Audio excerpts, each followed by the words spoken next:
Well, that's tough because if you look at the all-time greats, that would include, of course, the great Kaloy Loizaga, who is still considered the best player coming out of Asia. No? So, syempre, nandun yun, si Kaloy, the King Lion. Forever the greatest Fred Lion. So, Kaloy Loizaga. Abe King, because he was a dominant center during his time. He was a rebounding monster, and even in the PBA, he was an outstanding player. Boy Beats, Victoria, somebody that I grew up in school with.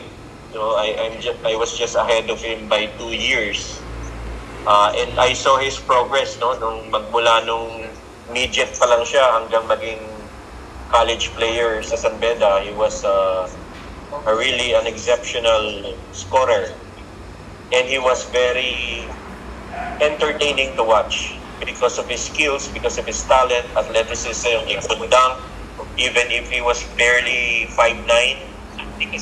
So masarap panoorin si Boy Beats, and when he became the Rookie of the Year in the PBA. So definitely he's in my top 5. And then, well, 2 of my former players, Calvin Oftana, who is doing very well right now, part of the Gilas team, the current top scorer of the TNT team, very hard-working player, can do a lot of things on the court other than just scoring. He could rebound, he could play defense, block shots.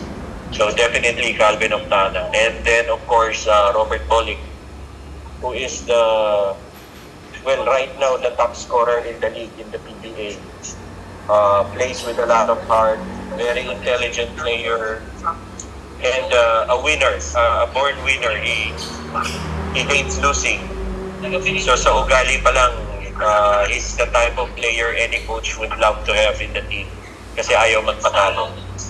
So yeah, that would be my top 5 of all time.